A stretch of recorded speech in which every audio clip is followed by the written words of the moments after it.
Welcome to the Implicit Bias and Institutional Racism session presented by Brenda Graves-Kroom, Health Equity Director for the Indiana Division of Mental Health and Addictions. I'm Rick Hugg, and this is the third in our series of October workshop webinars. In addition to Brenda Graves-Kroom, I'm joined today by Stacy Zambala, Lake County System of Care Coordinator. The Planning Committee would like to take this opportunity to recognize our participants who have survived and continue to work through trauma in their own stories. Understanding that the content of this material may expose personal reactions, we encourage participants to engage in self-care and professionally trained support. And now it's my pleasure to introduce Brenda Graves-Kroom, Health Equity Director for the Indiana Division of Mental Health and Addictions, which is a unit of FSSA, the Indiana Family and Social Services Administration. Brenda's job involves partnering with communities statewide to implement collaborations on cultural and linguistic competency and facilitate continuing education for workplaces and groups. Before her current position, she spent 15 years as a small business owner of LACA, Language Schools and Services Incorporated. As an entrepreneur, she advocated on community issues for education, health, and civil rights for the Latino community. She served as a liaison between the community and organizations connecting those in need of resources. Brenda is president of the Board of Mental Health America of Hendricks County and is a commissioner for the Indiana Commission on Hispanic Latino Affairs and the Interagency State Council on Black and Minority Health. She earned a Bachelor of Arts degree with a double major in sociology and Spanish from Indiana University and a master's degree in social work, also from IU. Brenda, welcome to the IUN Forum. Thank you, Rick. Okay, welcome to Implicit Bias and Institutional Racism. My name again is Brenda Graves-Kroom, and I use she, her, and hers pronouns. And I was honored to be asked to present today for all of you. So I'm gonna go ahead and pull up my presentation. So I have had lots of different experiences presenting across the state. It's been my pleasure to work with system of care groups, and I've done a number of different talks on racism, especially in the last several months, as you can imagine. They've been really good discussions. And so I just have to start off by saying that I'm not an expert on racism. I can only speak from my own perspective and my own unique identities. And that's one of the reasons why that I've incorporated a panel so that we can incorporate additional diverse identities and perspectives on the topic. And so since I usually use myself as an example during my presentations, I have a slide here about me and my circle. And so just very quickly, here at the top, here's me and my hubby. Here's me and one of my best friends. Here's me at the lake. Growing up, I was a huge tomboy and still am a big tomboy. And I always loved to be out by the water in the summer. Here is me and my sorority sisters. I joined a Latino-oriented sorority when I was in college called Gamma Phi Omega International Incorporated. And so here we are having a little gathering. Here's me again by the water. I'm in Baltimore for a training. That was a lot of fun. Last year, just a year ago, I graduated with my Master's of Social Work. And so here I am with a couple of sorority sisters, the one in the middle who's a little bit closer to my age, and then one who's much younger. And I was so glad that I was able to graduate last year because I can't even imagine how folks are dealing with that this year with COVID and everything. So at the bottom here is my brother and my nephew. Here's my uncle, my mom, and me. So just to kind of give you a little bit of an idea about me and my circle. And so our presentation goals today are to make the connection between implicit bias within institutions and institutional structural racism, and address strategies for combating institutional and structural racism. And racism looks different to different people. And so one of the things that we want to do is we want to have a diversity in the perspectives that are talking about racism.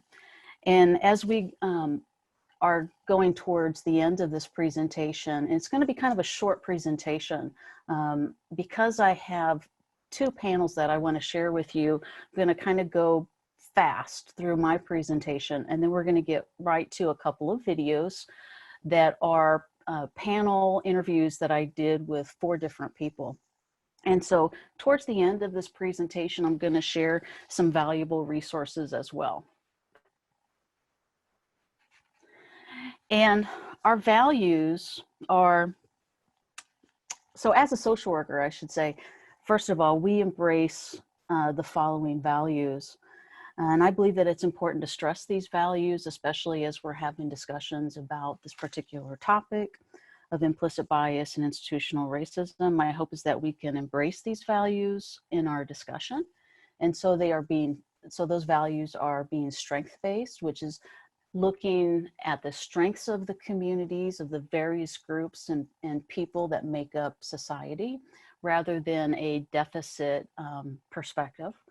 Being trauma-informed, meaning that we recognize that many people have experienced some sort of trauma in their past, and that might be one of the reasons why they act and speak and react to things the way that they do. And being strength-based and being trauma-informed, making sure that we're being empowering of the different communities in society, that we're using compassion, respect, kindness, and dignity. And so here are some discussion rules, agreements. I think it's important that we create a safe place for our discussion. So in order to do that, we want to give others space to express themselves freely without fear of judgment. You want to allow yourself and others to not know the right way to say something. I think a lot of times we get caught up in that, since we're not sure how to phrase something, we're afraid that we're going to be offensive. A lot of times we don't say anything at all, and we need to move away from that so that we can grow. We want to treat others with grace and respect for where they are in their journey. And when I say grace, I'm talking about goodwill and giving others the benefit of the doubt. And we want to also be open-minded to challenges on our opinions in order to explore them further. So what do you think? What else can you think of that we should consider? So I want to add a few other things as well. I think that there's a possibility that you could experience some discomfort during this presentation. And if you do experience any sort of discomfort, explore those reasons for your discomfort. Stay with it. That's when we grow in our journey towards cultural competency or cultural humility, which I'll talk about a little bit towards the end. Challenge your own thinking so that, and be willing to check your beliefs and opinions for errors. And at one point, I heard someone say that feelings are always valid, even if they're informed by misinformation.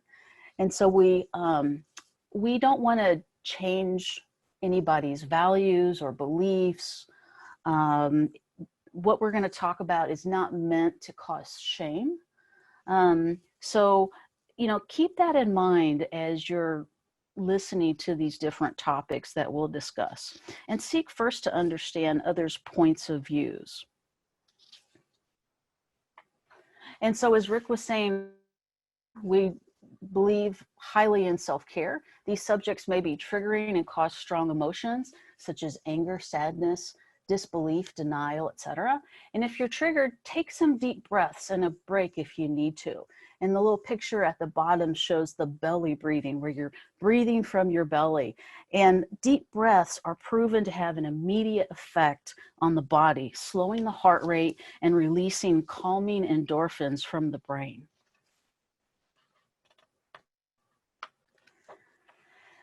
So I think that in this day and age, most people are familiar with the concept of implicit bias, also unconscious bias. It's been called a few different things.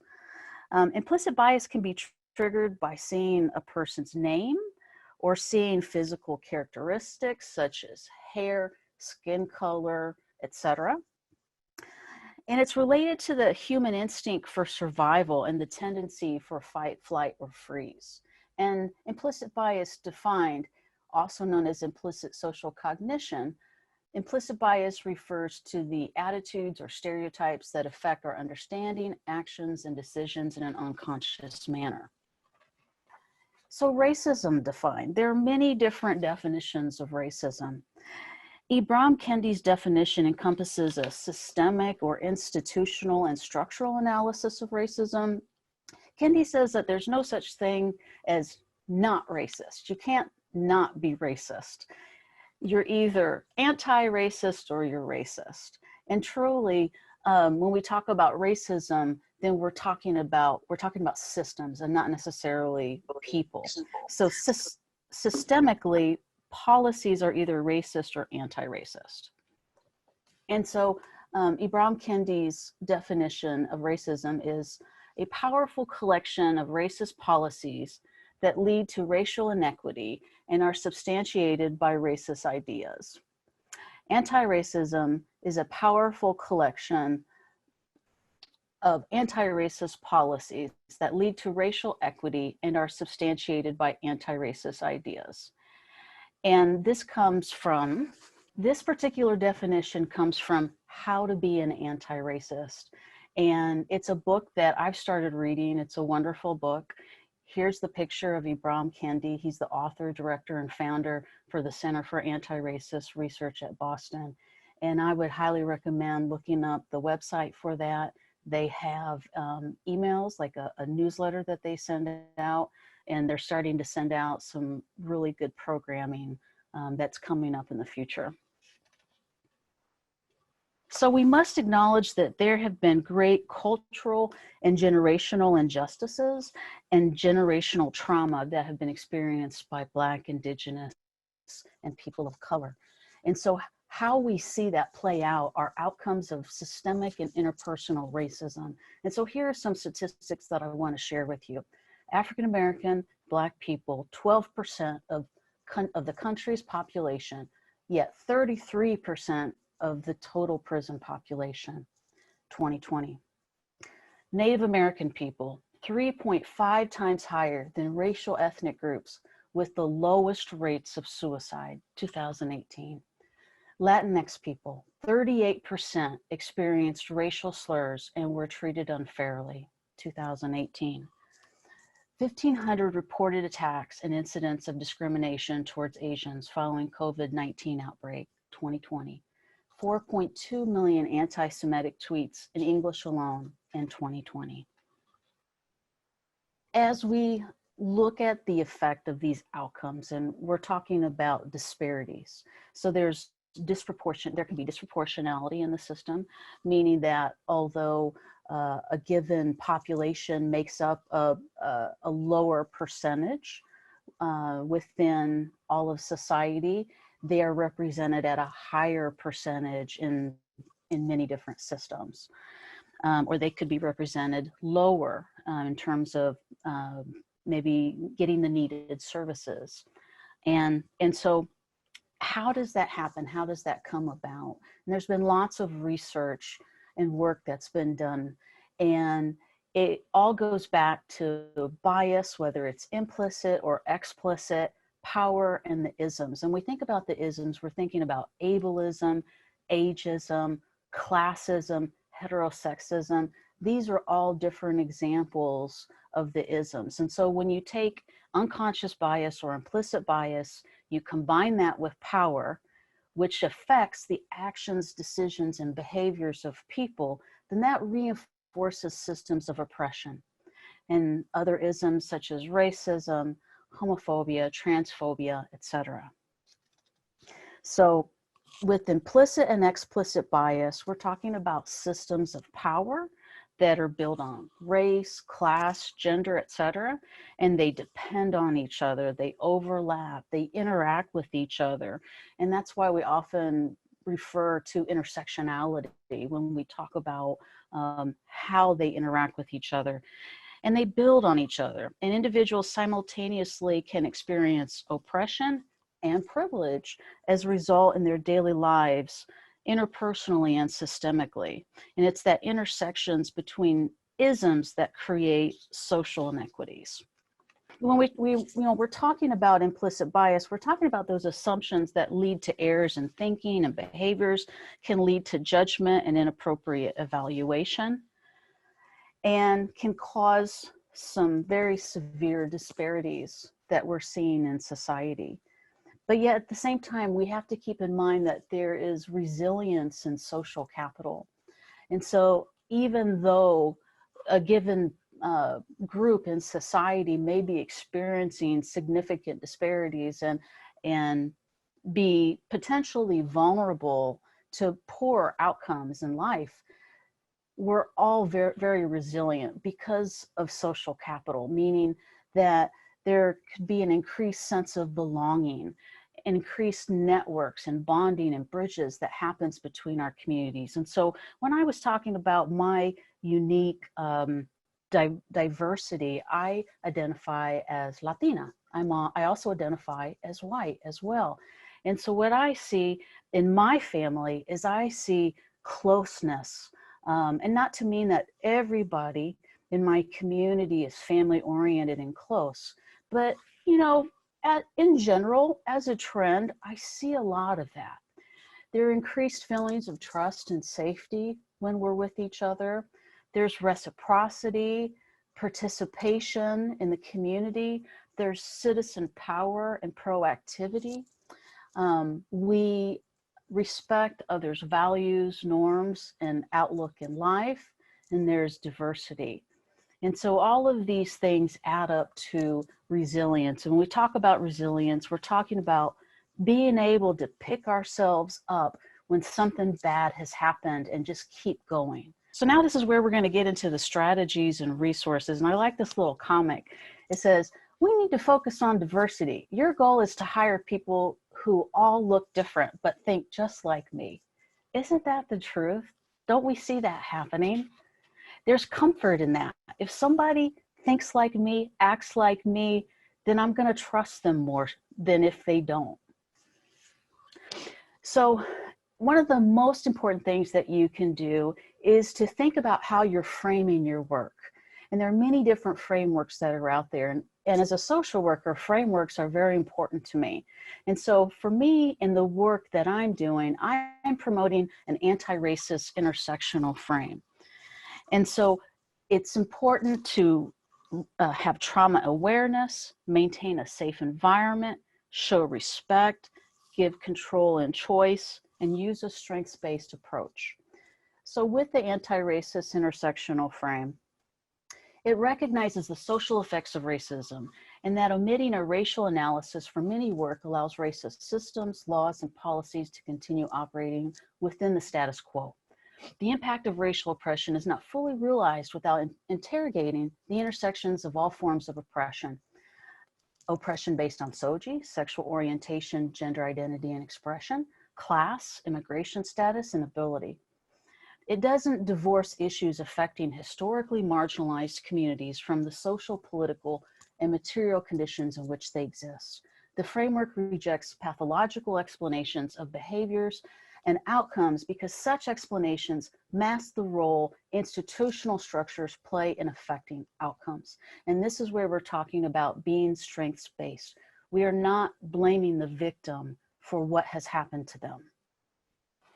And so one of the solutions in becoming anti-racist is learning and growing. And so here, there's a recommendations on 7 anti-racist books from The Strategist, How to Be an Anti-Racist that I mentioned earlier. So you want to talk about race, and White Fragility. And one of the things that we're doing at my workplace is I had started a book club, and we've already read one book, and we've started on another. And we're not just reading a book to read a book. We're reading it to stimulate what can we do to structurally change the way that we operate at the Division of Mental Health and Addiction? One of the committees that I participate on is the Equity, Inclusion, and Cultural Competence Committee. I was actually a co-founder of this group. And so with the development of this committee, we've also developed subcommittees, and we developed a framework subcommittee. And the framework subcommittee came up with this guide for equity consideration. And it's a racial equity assessment that can be used. And it's a series of questions that you can ask. If you can take any particular policy that you may have within your agency or organization, you can follow through these questions to basically determine whether or not you have an equitable policy. Here's another tool that you can use. It's called the National Class Standards. Now, the National Class Standards were created by the Office of Minority Health, and they have been adapted in many different settings, not just in health, but also education. And basically what we use the class standards for is to address equity, inclusion, and diversity in the work that we're doing, making sure that we're addressing our governance, leadership, and workforce, our communication and language assistance, and engagement, continuous improvement, and accountability. And if you're receiving funding from Health and Human Services, such as Medicaid, it is actually a requirement that agencies follow the communication and language assistance section of the National Class Standards. So earlier I was talking about cultural competency, and cultural competency is another framework that can be used to address racism, and it encompasses 4 different concepts, and that's our attitudes. So we think about attitudes, we might think about our implicit biases. It encompasses the knowledge that we have, knowledge of their cultures and etc. It's the skills that we have to navigate those cultural differences, and it's the awareness of ourselves and what's happening with other people as well. And increasing one's cultural awareness, checking attitudes and bias, increasing knowledge and enhancing skills is the basic premise for increasing one's cultural competency. In addition, there is structural cultural competence for institutions and systems as well. And so some people are in the camp of cultural humility, some people are in the camp of cultural competence. In the past, cultural competence has mostly been about gaining cultural knowledge and developing cultural self-awareness. But over time, cultural competence has developed and become much more than that. Cultural humility, oftentimes people tend to be more in that camp. They think, well, cultural competence, can anyone truly be culturally competent? No, of course not. It is a journey. And so even someone like myself, where I've specialized in this, I am not truly culturally competent. I am constantly striving and constantly taking in webinars and training so that I can improve and become better. Cultural humility is about holding systems accountable and understanding and redressing power imbalances. And I like using both of these frameworks in the work that I do. And so intercultural communication is very important. Active listening, demonstrating empathy, engaging with respectful questions. And empathy is not feeling sorry for somebody. It's getting in somebody else's shoes and really trying to understand where that person is coming from. So that ends my live presentation, and I'm going to go into the first video. So give me 1 second here while I switch out. So one of the things that I really wanted to do is I wanted to interview folks that participated with me in the Juvenile Detention Alternative Initiative Implicit Bias Institute. It was a wonderful experience that I had. And so there have been various cohorts, because this has been going on for several years now. And during this process, I've met some wonderful people, and I've learned a tremendous amount. And I've been able to use that information that I've learned and how I've grown. And I've been able to go across the state of Indiana and do presentations on implicit bias. And so in our cohort, we were all asked to do the same thing. So I have gathered together some folks so that I can get all of their perspectives on the impact of implicit bias on racism. In this first video I'm going to show you, these are the bios for my panel speakers.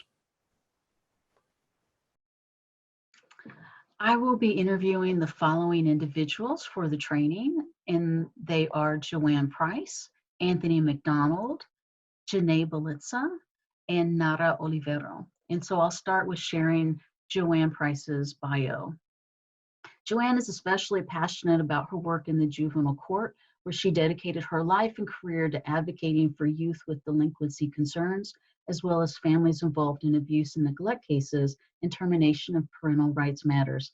Joanne served as the Lake County Juvenile Detention Alternatives Initiative under the direction of the Honorable Thomas P. Stefaniak to ensure best practices in the juvenile justice system. While a JDAI coordinator, she completed training on implicit bias under the tutelage of Dr. Rita Cameron Wedding.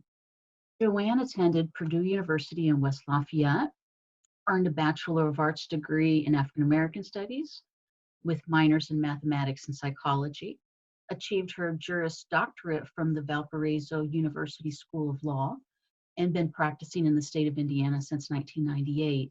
She worked for the law firm of Freeman, Wilson, and Lewis Shannon LLC in Gary, Indiana, and then became a sole practitioner in 2007.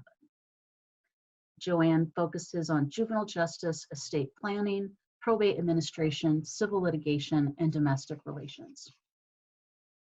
And now to Anthony McDonald. So Anthony McDonald is the JDAI Race Equity or REI coordinator for Porter County Juvenile Probation. Anthony McDonald is a certified probation officer with the state of Indiana. He served as the coordinator for Porter County's Juvenile Detention Alternative Initiative, or JDAI, since 2011. In addition to his work on JDAI, he serves as the probation officer for the Porter County Juvenile Drug Court and as a mediator for the Porter Juvenile Court, facilitating paternity and divorce matters. Mr. McDonald serves on the Porter County Juvenile Justice Advisory Board and the Porter County Community Corrections Advisory Board. He graduated from Valparaiso University with a bachelor's degree in theology in August of 1997. He's active member of the Northwest Indiana African American Alliance, Inc., and member of Valparaiso University's Institutional Review Board. Mr. McDonald has been facilitating trainings on implicit bias throughout the state of Indiana since 2016. Now for Janae Belitza.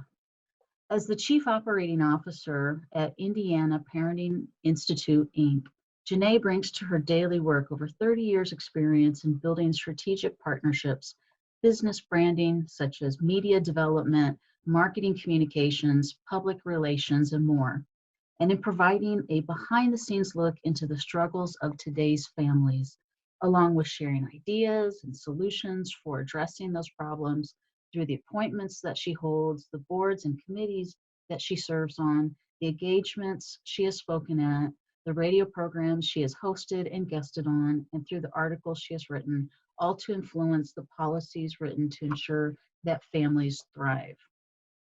Janae majored in philosophy and policy studies at Dartmouth College, and Janae sits on several national, state, and local boards and committees, and has authored several works as well. Nara Olivero is the Deputy Chief Probation Supervisor at Lake County Juvenile Court. Nara is one of the first Hispanic American women to serve as Lake County Juvenile Deputy Chief Probation Supervisor. In this role, she coordinates, manages, and leads multiple probation department teams with one goal in mind: to bring back unity to our communities. Nara began her career with the juvenile court in 2005, and prior to her promotion to Deputy Chief Probation Supervisor, she had the pleasure to serve the community beginning as an intake probation officer, placement probation officer, and most recently as the intake probation officer. Her passion is to connect with at-risk youth and their respective families that she collaborates with throughout the whole juvenile court process. She works diligently to educate the juvenile and their families as she strives to provide the at-risk youth with the best possible alternative measure and/or therapeutic programs as opposed to the traditional incarceration option. So this next video is the first panel with two of the folks that I've interviewed. Hello, it's my pleasure to have with me today Janae Belitza and Nara Olivero. Helps me to get the right pronunciation. I do the little Italian, emphasis. So we're going to have our panel questions. I'll start with Janae first, and then that same question will go to Nara. So the first question is, Janae, how have you seen implicit bias manifest within institutions, either locally and or nationally? I would have to say, I was glad you sent us the questions ahead of time just to really have an opportunity to kind of marinate on these things. And what I came to was the assumptions and the expectations that we have around people, around capacity, around capabilities. And so I think that, for example, I can, based upon a name, have a preconception of what I think that person is capable of and what outcomes I will get from that person. And so where that comes from is totally natural and totally normal, but it's really about how we utilize that normal tendency, which is categorization. As human beings, you have to categorize everything. So that's how we maintain our safety, right? Is that we're able to give things certain characteristics, put it in a category, and if things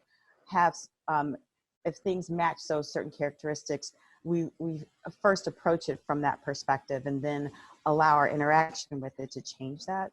I think, though, what happens institutionally or systemically is that it kind of becomes the rule as opposed to the way that you enter into it, because it'll let you know whether you enter into it with care or you enter into it freely and openly.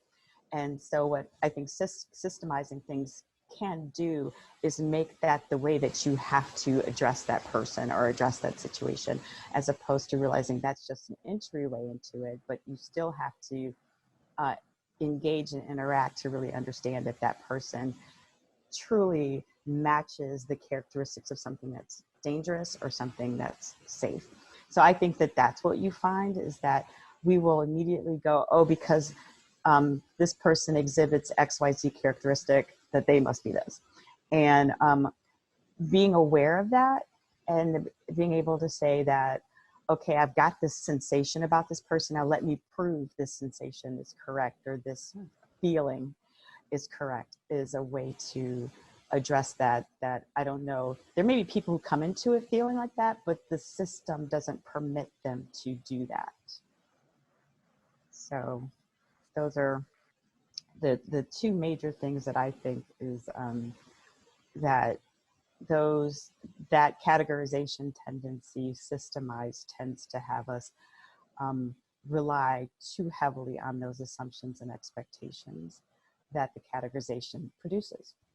So. Yes, thank you. That's a very interesting point about categorization, how the brain categorizes and classifies everything that it sees, right? And makes some sort of assumption, or it has an idea of whether it thinks that thing that it sees or that it's responding to is safe or dangerous. Very interesting. So I think it just unfortunately gets corrupted, when you realize that that's your safety response, and then you step yourself back and go, is Kadisha unsafe, or is Kadisha just bringing up things that I'm relating to something that could be non-productive for the company? But is Kadisha really not productive for the company, or is that just that instinct? And so what makes me think Kadisha is unsafe or not viable or profitable for the organization? And is that truth? You know, I just don't think that we've been taught to approach it from that perspective. We just go with it. Okay. All right, thank you. So Nara, the same question. How have you seen implicit bias manifest within institutions, either locally and or nationally? A particular name, you would then categorize that particular name to whatever opinion that you may have.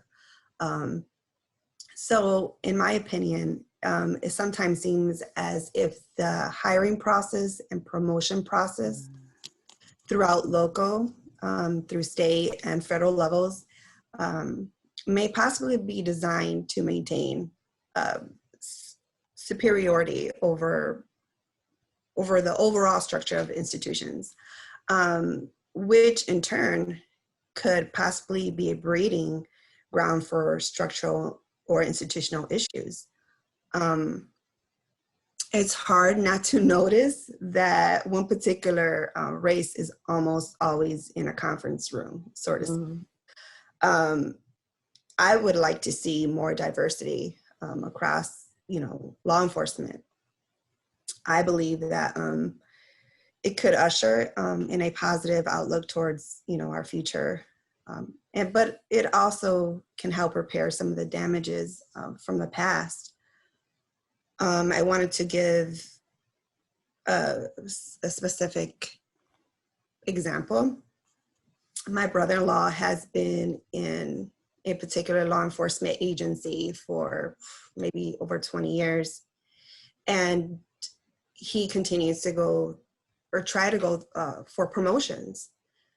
And he's good to train lieutenants. He's good at training, these people who end up in the positions that he has tried to apply for. And it upsets me because he's good at his job and he's good at training people, but he's not good enough to be given the opportunity for promotion or be given that particular position that he's applying for. So, like I said, I would like to see more diversity in that. Just this weekend, this young lady came into the juvenile detention center, and she, I guess, got into an argument at the mall. And the police report, you can see that the police report was very simple. You can tell it wasn't a situation where it required or it was necessary for her to be, arrested and brought into our juvenile detention center. A pretty young lady, she was an African-American young lady, 17 years old, honor roll student, working. And they brought her to our detention facility. And so, I can see biases in our systems based on that. So you have a girl who was just in an argument. You didn't like the way she spoke to you. She's an honor student, but you felt that giving her a lesson was more important to you than having a conversation with her. And so that's how I see still biases in our institutions. I don't know if I answered all your questions, but that's just my opinion. Mm-hmm. Very good. Yeah, no, I think those are very specific examples of how implicit bias enters within the systems, especially the hiring process. So the idea of the hiring process and maintaining superiority. Oftentimes we hire people that are like us, that think like us, that do the same things that we do. And so I could definitely see how that might be the case, and absolutely needing more diversity within law enforcement and more diversity in hiring practices across all professions, right? Mm-hmm. Yeah. Okay. So I was just I'm Yeah. sorry, Brenda, I was just curious if I could add something because I took Absolutely. notes because Absolutely. I'm anal that way. But anyway, so this is what I wrote in terms of how we're seeing this in our industries, is that it's via the templates we have about what is professional, what is proper, and what is right even. I've also seen how ignorance of business culture norms, that is when a person's cultural norms differ from a business's culture norms, how implicit bias is often drawn upon to reconcile the dissension and to justify the disconnect. In other words, that person's unsuitability for this position because their cultural norms don't gel with our business norms. And so that justifies us saying that we can't hire this person or we can't work with this person. Which when she was, when Nada was discussing her viewpoint on this, it made me think about that, and I just wanted to add that as well. Yeah, absolutely. Thank you It's for part adding of that point. grouping people, right? Mhm. Before you even interview a person, you group that person. Mm-hmm. So you know, like they say, you know how you people are. Mm-hmm. So, you know, when you see a particular name in a resume, you're automatically put into a group, to a category. And so, you know, that's something hopefully that we can change somehow by having these conversations. And you initiate your interaction with that person from that learned perception of how they're defined or who they are. And so, yeah, I totally agree with you. All right, wonderful. So I'm going to move on to the next question, and this is for Janae. How does implicit bias contribute towards institutional and structural racism, in your opinion? Okay, I'm going to read my answer to this one. Sure. So I said it highly influences, if not forces us, to process people and situations through its lens. Categorization, though critical for survival, can get easily corrupted into a tool of divisiveness, for it keeps your focus on your differences, not on your things in common. Earlier, I spoke of assumptions and expectations. Through the lens of implicit bias, these come from a place based on our differences, not based on our commonalities. And thus our decisions and actions come from this place as well. Isms are really just about highlighting why you're not like me and how that makes you wrong or inferior and me more right, better, or deserving. So by definition, any categorization can be easily used to feed into an ism, but the categorization is not an ism in and of itself. So that was my answer. That's wonderful. Good. And, you know, when we talk about the isms, you know, we're talking about, just in case anyone is not sure what that is, classism, racism, sexism, etc. All the different ways in which society perpetuates stereotypes and prejudices towards different groups in society. So, Nada, same question. How does implicit bias contribute towards institutional and structural racism, in your opinion? Want to piggyback of what I was saying earlier. I think it applies to this particular question as well. But I would say that having it's basically who we have leading contributes to institutional and structural racism. If they don't believe racism or biases are an issue in their institution, well, they're not going to address it, or they'll ignore it or look the other way.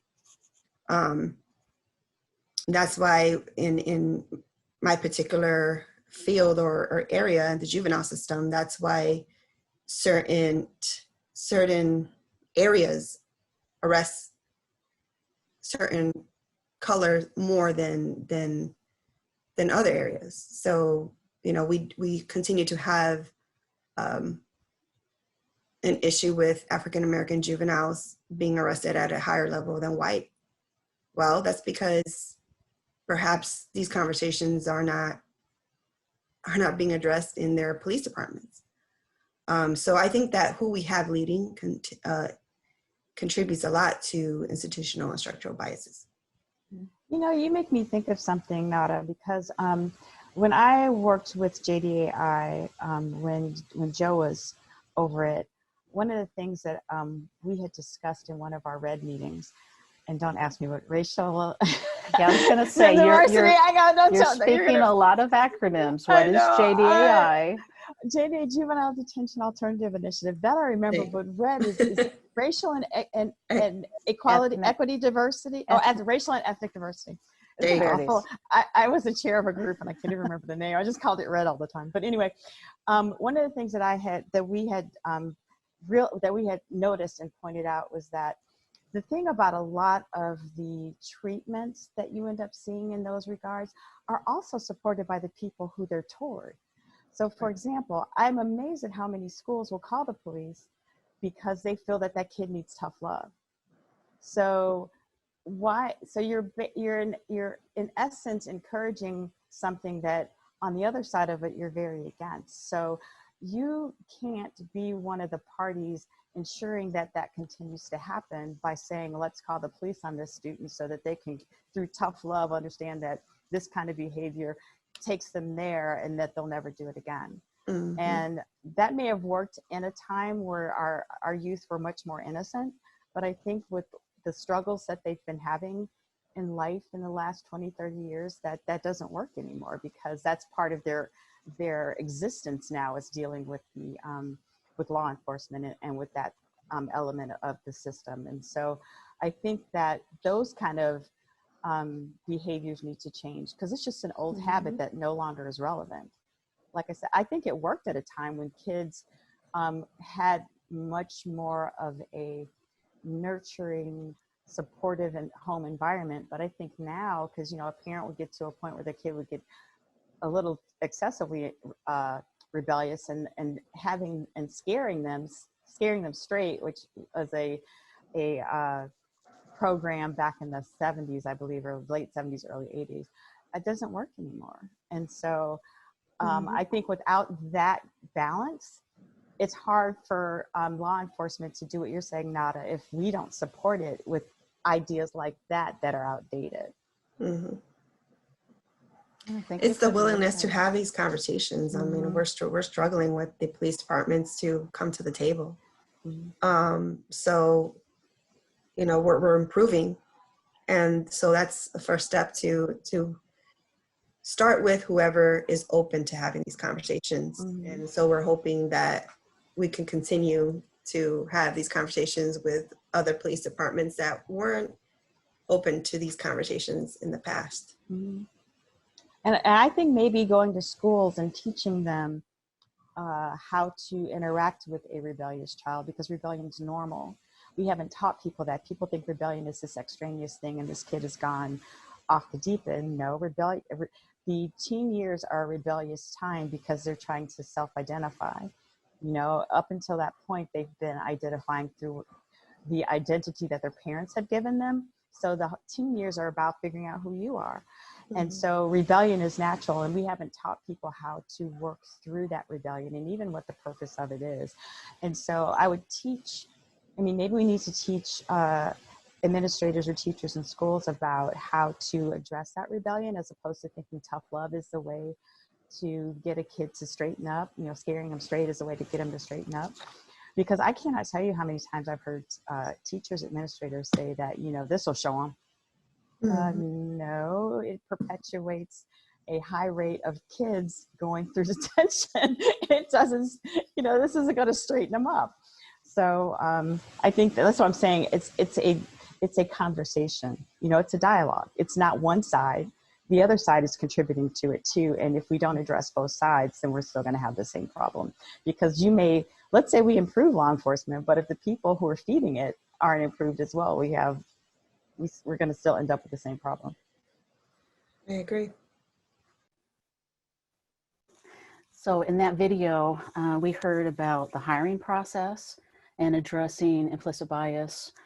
We heard about addressing diversity in law enforcement and across the professions. But now it's time to move on to the next video. So it's my pleasure to have with me Joanne Price and Anthony McDonald, and we're going to talk about the impact of implicit bias on institutional racism, making the connection. And the first question that I have is for Joanne Price, and then it'll go to Anthony after that. And that question is, how have you seen implicit bias manifest within institutions locally and or nationally? I think that when addressing a question like that, you have to first consider the fact that implicit bias is otherwise known as unconscious bias. So it's something that is not necessarily seen and may not necessarily be known, but you can draw conclusions from the results of policies or practices that implicit bias has played a role in what has happened. Locally and nationally, I'm sure that people can identify any number of situations where it's perceived that implicit bias has played a role in an outcome. But something that speaks home to me is what was brought to light, I guess, within the last year or so by Serena Williams, and that is the role that implicit bias plays in the way that African Americans receive treatment from healthcare systems, particularly pain management. It is perceived, or there appears to be a well-established bias that African Americans either have a high tolerance for pain or should be measured on a different pain scale. And as a result, any complaints concerning their bodies or their health care is either gone unattended or is minimalized. And I think that there are any number of other institutions, if you will, locally or nationally, that may breed the same practices because those unconscious biases have in some way played a role in the way that policy is formed or procedures are handled. Sometimes we are seeing folks that are falling through the cracks, and they're not getting the treatment that they need, and oftentimes they're not being able to get the prescriptions for pain medications. And we're seeing that play out across the country. So same question to you, Tony. How have you seen implicit bias manifest within institutions, either locally and or nationally? I think what's really been interesting is recently with the new election pending, how we've seen it manifest itself in politics. There's a concept that gets thrown around called dog whistle politics, and I don't know if anyone picked up on that during the last presidential debate, but there seems to be these subliminal messages that are thrown out of there and propaganda that is displayed, whether it be through social media or through the general media, which plays on people's anxiety, plays on people's fears, plays on people's deep-seated emotions, which is typically where implicit bias can come from and manifest itself. And how that comes out is the nervousness, the fear, the anxiety. Those things become real. People become very reactionary. And I'm curious to see how this plays out over the next 3 to 4 weeks, leading into the new year for us with things such as COVID and the new election that are going on. Mm-hmm. Okay, thank you. Very insightful. So I'm going to move on to the next question. That is, how does implicit bias contribute towards institutional and structural racism, in your opinion? Joanne. Like I started out before, I believe that we all possess biases, whatever they are, wherever they may be, born from or engendered from.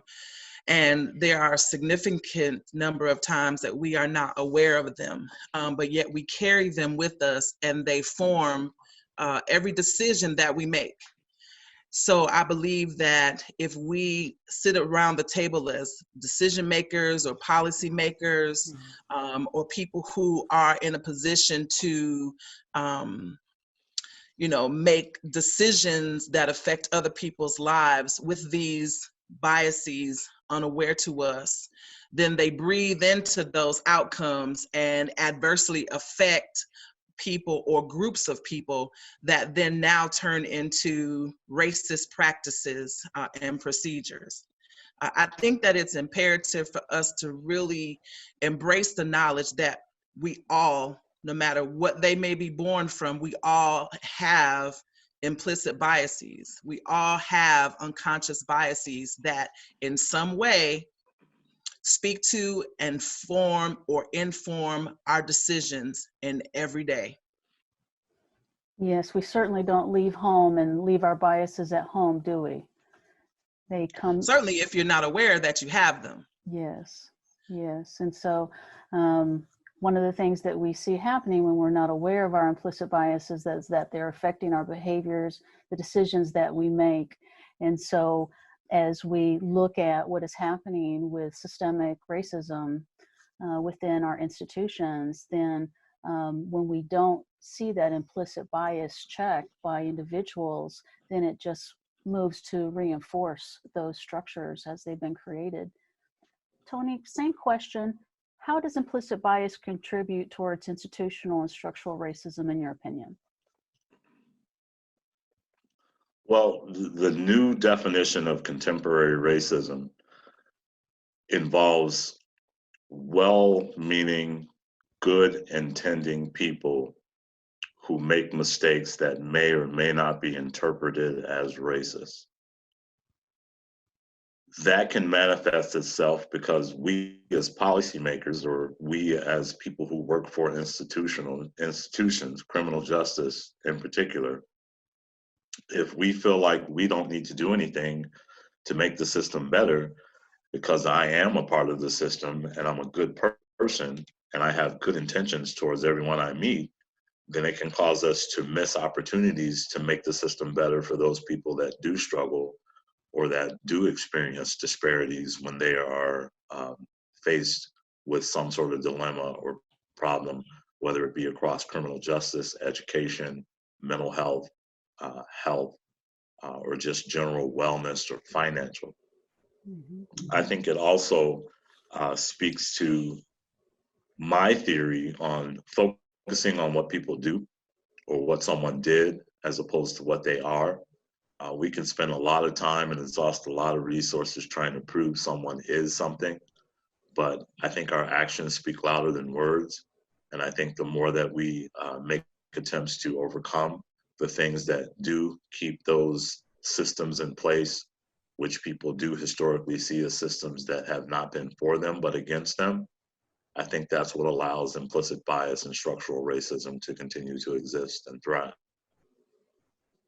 Thank you for that. One of the things that stood out when you were speaking was when you mentioned disparities. And when we talk about disparities, we're talking about those outcomes of folks. And you've been working with many young people in your job. And so how do you see those disparities play out in your work for young people?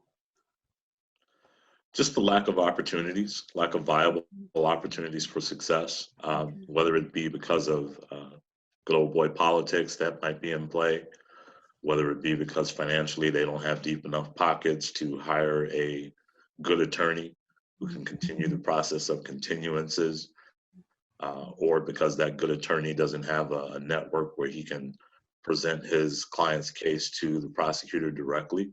I think those are the ways that it plays out for kids that are in our system and caught up in our system.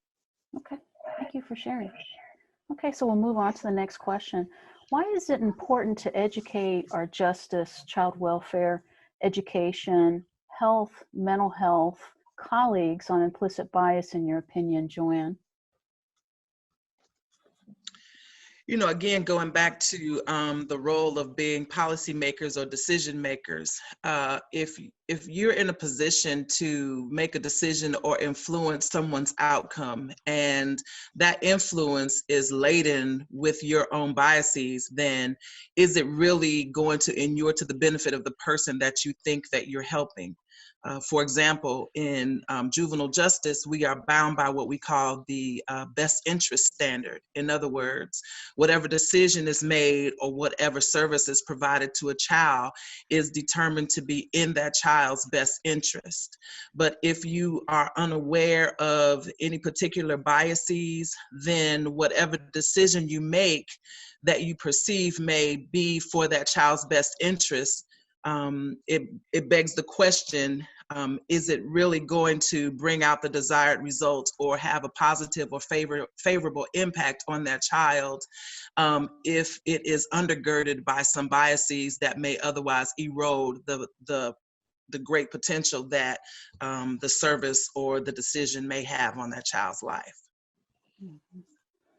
Yes, and one of the things that I have noticed across profession, across field, is that we are seeing a difference in outcomes amongst children.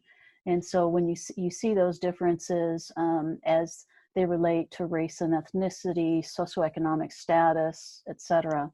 And so same question to Tony, why is it important to educate our justice, child welfare, education, health and mental health colleagues on implicit bias, in your opinion?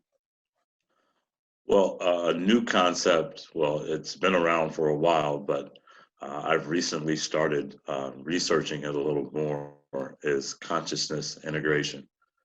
The need for across social constructs for us to sit down and have conversations, share ideas, share experiences, share thoughts that will not only improve the system that you work for, but will stream across other social constructs and hopefully improve those as well. And I think it's vital because why are we doing this? I mean, for generations to come, as we become more of a blended society, understanding what my experiences have been and how they may be relevant to your experiences is going to be vital for us to have this shared idea that everything needs to go away. The things that are causing disparities may need to go away. And how do we approach that? And I think it's also important because across all these social constructs, we need to move to action. We've talked about it for decades. We've lived it for centuries. Now it's time to move to action. Absolutely, I'm completely in agreement. And as we move on to our last question, Joanne, I'd like to think about in general what we can do. How can we move towards solutions in this area? So this question is about solutions. How can we operationalize our knowledge of implicit bias to change the culture, policies, practices, and procedures of our agencies and offices? I think that it is imperative for all of us, and no matter what sphere of influence we may operate in, to help create a climate where it's okay to discuss and set out what biases we believe may be in play or that may be influencing or adversely affecting the outcomes that we purpose for one another or for the client base or for the communities that we serve. I think that so often whenever people talk about issues that are specific to race and ethnicity, there is a chill effect. People are very uncomfortable in discussing those things because I believe that most people have a great fear of being exposed or revealed or uncovered in some kind of way that would now make them seem like a social outcast or would cast an aspersion on who they are as a person. But it's okay for us to identify that we all have unconscious biases, whatever they may be. And that doesn't necessarily make those biases right, because just the nature of a bias in and of itself speaks to error. However, I believe that once you realize that you are not alone, it's okay to reveal those things and figure out how it is that we can best address it individually first, and then collectively as influencers, decision makers, policy makers, communities, families, civic and religious organizations. I think that's probably the first and best approach. Tony and I actually went through an implicit bias training together, and our trainer was just very much in your face. And initially it was very uncomfortable. And even when we had the opportunity to reveal what we perceived some of our own biases to be, it was very challenging to do so. But what I realized is, as the training went on and as we went around the circle of discussion, I saw that I was not alone, and that people had biases that were unique to themselves and to their own experiences, and it was okay. But then identifying what they were, it seemed that everybody in the room had an aha moment. And one of the greatest takeaways was that now that I see that this has affected my life, I may be in a better position to see how I can address it, be proactive in addressing it in my life going forward. That's great, Joanne. And it sounds like you were really speaking to changing the culture of our communities in terms of how do we view implicit bias or unconscious bias, and that's the first step to take towards change. So same question to you, Tony. How can we operationalize our knowledge of implicit bias to change the culture, policies, practices, and procedures of our agencies and offices? Well, I truly believe in the concept of assessment and implementation. And I piggyback what Joanne said, going through that initial Implicit Bias Institute and learning to be a trainer and facilitator of this discussion was difficult, because you really had to do some internal assessment. You really had to comb through your own life experiences to identify where your own biases exist. And that was a difficult process to go through. But it was a necessary process in order to bring about change in myself, so that I'm focused more on what I do and not what I am. Helping to focus on what I do helps me overcome those things that I don't like dealing with. Which on a national level, my goodness, we could all use some of that today, right? Mm-hmm. Going forward, I've always considered myself as both an activist and an organizer. The activist in me can get angry sometimes and act irrationally and be very reactionary. The organizer in me tries to slow down the process, think about what my words will be, and think of what my deliberate actions will be. And that's a concept that we apply to implicit bias. I'm not a psychiatrist or a psychologist, but my frontal cortex and my amygdala, if I let the amygdala take over, right, then I'm very reactionary. But if I slow down the process and think through my actions, they're deliberate, and usually my outcomes are much better. And I think if that's what we focus on going forward, I think we can do a lot to overcome some of the policies that have been in existence for a long time, which stop progress and keep people feeling like they're not making any progress. Yes, it seems like for every 10 steps we take forward, we're taking 20 steps back. Yes. And so it's a constant journey and a constant challenge to be able to address these issues. So, well, I thank you for your time, Joanne and Anthony, and we appreciate all the work that you're doing. Thank you. Thank you. So I think that Joanne and Tony really addressed a lot of good issues. Joanne talked about how policies are influenced by bias, and biases cause error, and addressing agency culture. And Tony mentioned how people are generally good and well-intentioned, and how a lack of awareness can prevent one from seeing their own biases.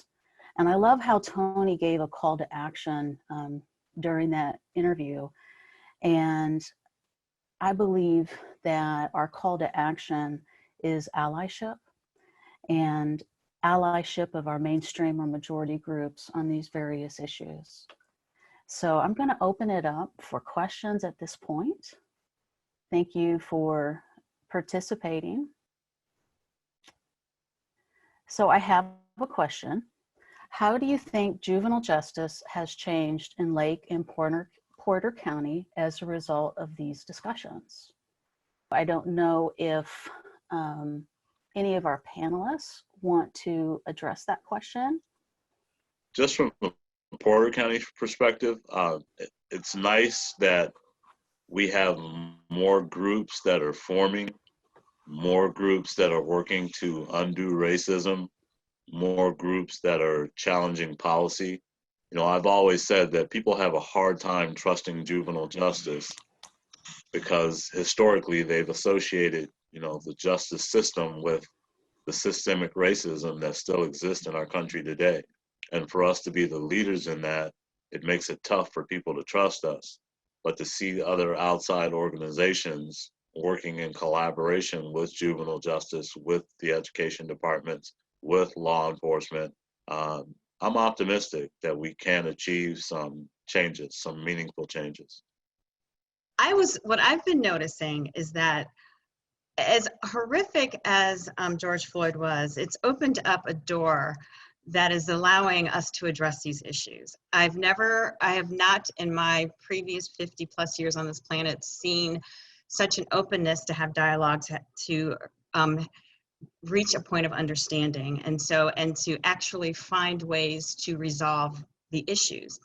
What I find interesting though is that we can't go to the majority culture and anticipate that they know what they're doing and thus they know what to stop doing or what to change to make things better.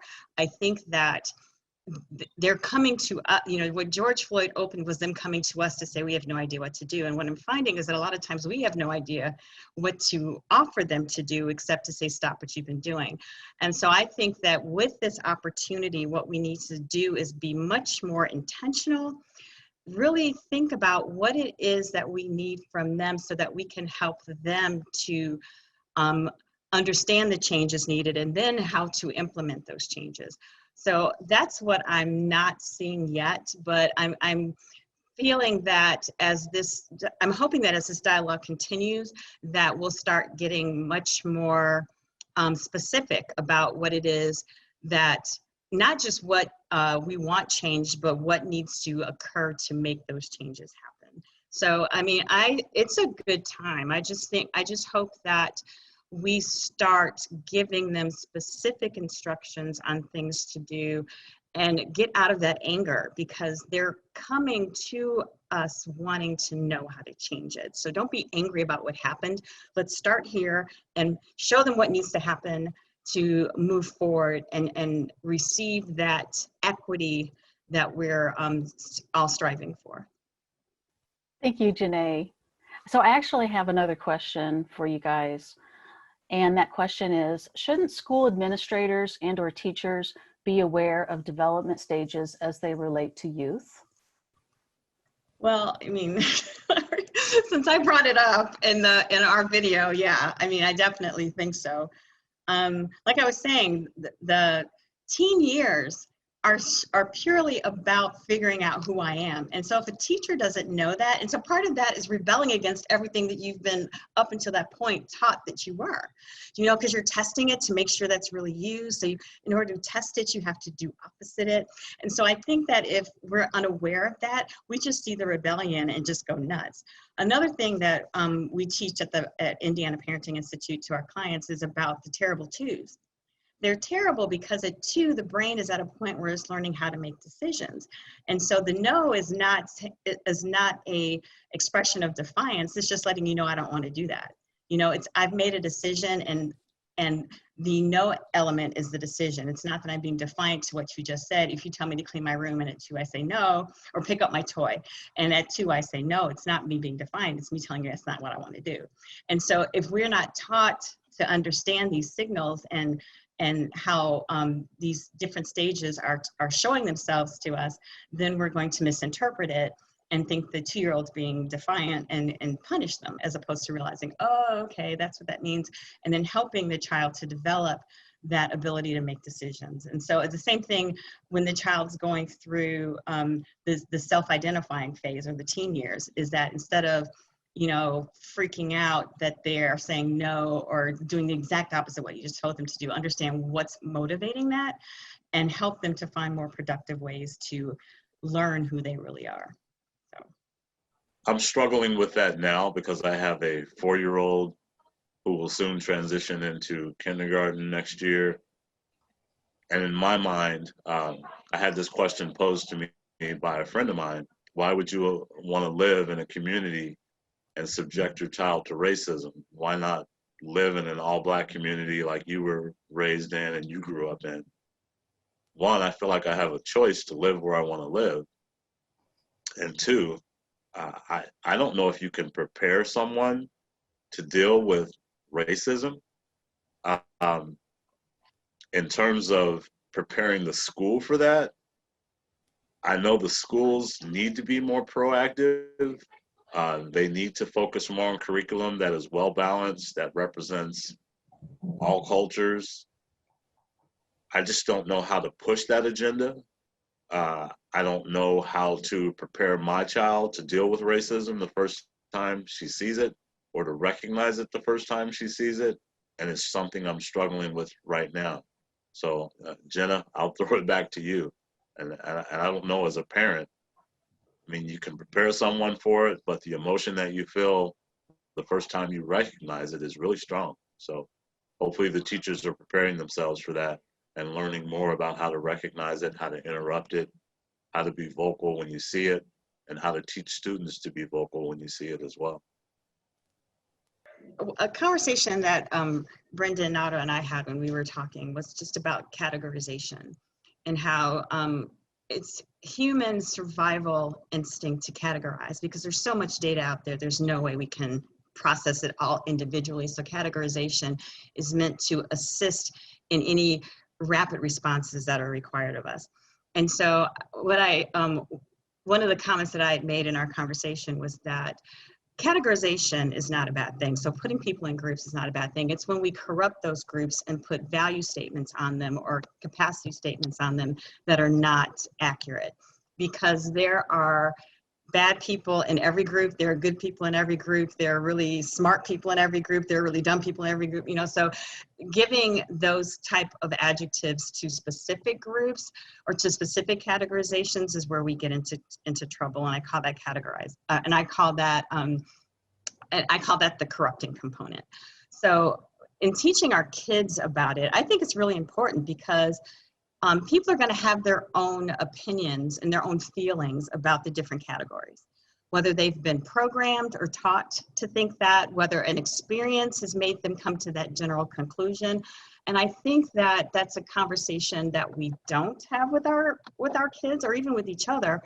But I think in the days that we're experiencing now, that might be a necessary addition to our conversations with each other, because if we're prepared to understand that human nature, we won't necessarily get defensive about it or become reactive to it, which just means emotionally respond to it, take it personally, but that we'll understand what's going on, and then it gives us the option to have a different response to it.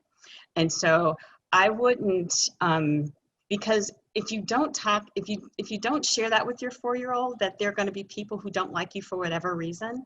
You know, it may be your color, it may be because I don't like that pink belt you're wearing. You know, I mean, you just don't know what it's going to be, and have them and have them be aware that will probably happen, and then how to handle that.